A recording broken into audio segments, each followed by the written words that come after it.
Shalom family, Shaman Elijah. Thank you for joining me at Unsectarian Wisdom, and as usual, I'm a wise, wealthy, rich, celestial being that is loved by the Most High Creator. Let's go ahead and jump in, family. We're getting into chapter 8 today of the Navigator who crossed the ice wall. Human greatness. Alright, family, let's go. The capital El Arca received us. But as things were going so far, it was clearly not going to be a pleasure trip.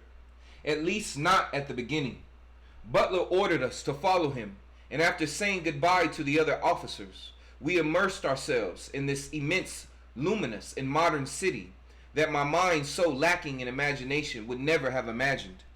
We tried not to lose sight of the captain who never looked back, but, as it is his custom as a leader, he expected his faithful companions to follow him without losing track. It was complex to do so because we were enraptured by the environment at every step we took. The whole group was really surprised. People filled the public spaces. Restaurants and vehicles seemed to always collide but never did. Their maneuvers were almost perfect. In the sky, big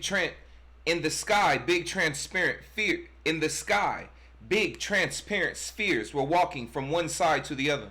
Most of them were occupied by one person, but in some occasions even two were seen driving those strange balloons that floated and crossed the skies. Even when the news was fast spreading in every part of the republic, the citizens of El Arca were happily strolling around, as if no war had broken out just a few miles away. Separating from the captain would have left us in big trouble, as the language they used in the capital was not English, nor any language I could decipher. Another question was already adding to my mind. Would this be a native language? Perhaps the oldest one anyone could have heard, from an earlier humanity? And if so, where did it come from? I sank into my thoughts as I automatically followed the captain. The land of the Anakim, imagining what such a place might be like. A part of me even doubted its existence. It was unbelievable to even imagine the possibility of seeing giants. Giants, I asked myself, an inner voice. It was even strange to repeat it in my own mind. I think the whole group was in the same situation. We approached a place that appeared to be a large harbor. Many boats were resting. Butler asked us to wait for him while he went over to talk to the officers there. We took the opportunity to talk to each other. We were all living in a dream that at time turned into a nightmare, from the Eden that could be seen from the heights of the great forest full of colorful flowers to the deadly and bloody roars of these apparently famous custodians, of which we had barely heard until now, and that perhaps I would have liked to have never known. Well, let me read that again. We took the opportunity to talk to each other. We were all living in a dream that at times turned into a nightmare. From the Eden that could be seen from the heights of the great forest full of colorful flowers to the deadly and bloody roars of these apparently famous custodians, of which we had barely heard until now, and that perhaps I would have liked to never know. With the experience of a past war and battles at sea that I had under my belt, I could notice that the group was very united and with a lot of strength. I guess that the uncertainty and this knowledge with which we had collided unintentionally transmitted an immense desire that arose from within us to want to know more and more. We wanted as much information as possible to unravel this unknown human history in the lands where we were born. We also began to doubt about the recent attack. Was it our fault for escaping from the known lands? Was this our punishment? Were those great walls of ice perhaps artificial? Were the custodians perhaps other humans? Or were they a race we did not know? Giants, new races, new lands, and artificial walls. We began to dig so deep that our theories already bordered on the ridiculous. But everything was already beginning to be unknown. Then nothing became logical either. Our world was changing every second, and it had done it forever, like a divine sentence. Butler approached us and told us that we would take that boat over there, pointing with his hand. It was the boat that stood out the most, similar to the one that approached us as soon as we crossed the walls. Everything was ready to leave for the Anakim lands. But first, according to Butler, we would have an obligatory stopover in the captain's lands. We were able to visit every corner of the luxurious and modern ship. Everything was from a different and distant era to the one known to us. Difficult to understand in case it was not already enough to have noticed that technology was advanced in light years. They explained to me that we could practically say that these ships handled themselves. Besides that, we could hardly hear the outside. They were very silent, fast, and we could hardly notice the movement in the water. Anyway, the sea was calm, and suddenly this made me realize that the waves were always in this state, their calmest and most neutral form in these lands, at least in all our experience in our trip here. Then, that led to another question that added to this immense list that I already had to my credit. Did these waters have a totally different way of behaving compared to ours? I was sure of one thing, and that was that the moon shone at least 3 times brighter. The color of the sun was totally different from the known, and there was also another sphere of a bluish black color, which I noticed when the iron blues battled overhead. At first I imagined that it was part of some technology. I did not know, but it was still there, static in a part of the firmament. After a few minutes of sailing at truly extraordinary speeds for the whole group, the captain ordered us to prepare to descend. Although the situation was tense and certain, precautions were taken during the short trip. We breathed a different air as we arrived at this island that had a small and humble port, not so different from those we knew in America, and in the distance many low houses of shiny white color that peeked out from among the green hills.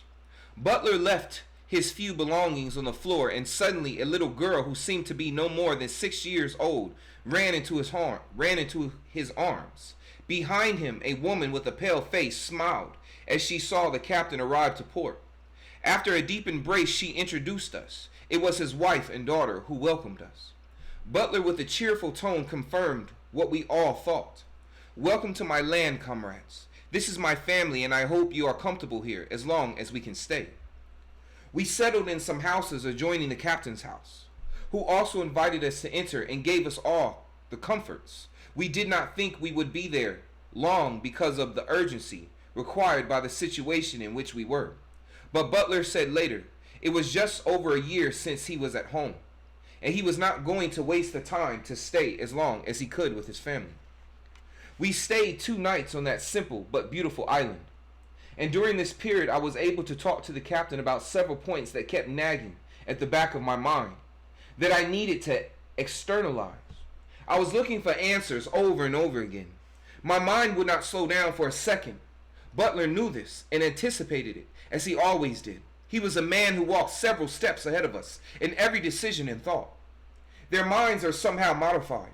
To put it in a way you can understand me, I tried to follow him with my eyes in an act of inner emptiness, only waiting for him to develop that interesting and disturbing point. Butler then went on to say, "The ultimate humanity is dependent on your mind. In a totally noxious extreme, you do not detach yourself almost at any time with exceptions. You imagine what exists and what is based on your thoughts. Your image created by experiences and through others who also feedback on others' thoughts, creating an immense network where each one identifies himself according to where he was born, his status quo or physical condition. But this only does nothing but move away from the true human essence. We, those who have blood of ancestral humanity, do not have that permanent attack. We, those who have blood of ancestral humanity, do not have that permanent attack of the mind with infinite thoughts, mostly degrading, and that also mostly are inventions of situations that no longer exist or that will never happen. Humanity in each reset was approaching what the custodians want from us.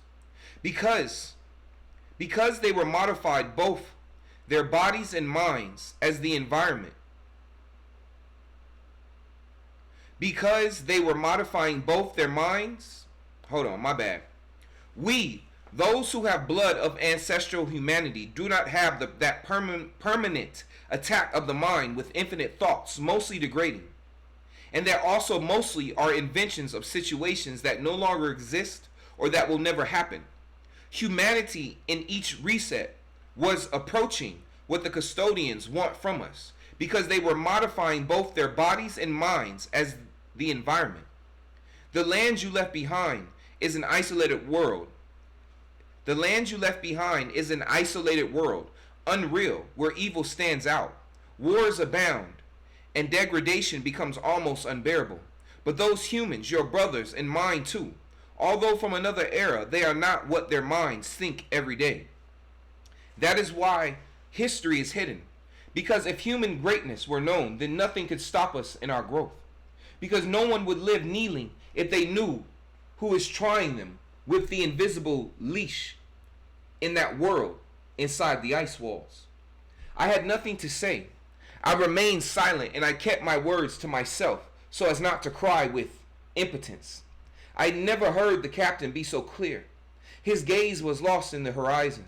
I kept that night as one of the many unforgettable nights I would have in these glorious and revealing lands. I asked some other important questions that you will soon understand from the story of what will happen. The next morning, when that strange sun would shine again, it would find us sailing towards the lands of the Anakim. Alright, family, that's the end of chapter 8. The next chapter will be chapter 9, the origin of the human being in the revealing book of the Shikai about the other worlds. Alright, family, that's it for now.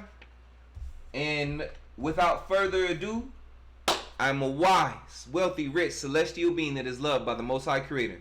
Thank you for joining me, family. I enjoyed you. I'll see you guys later, family. Be blessed. Shalom.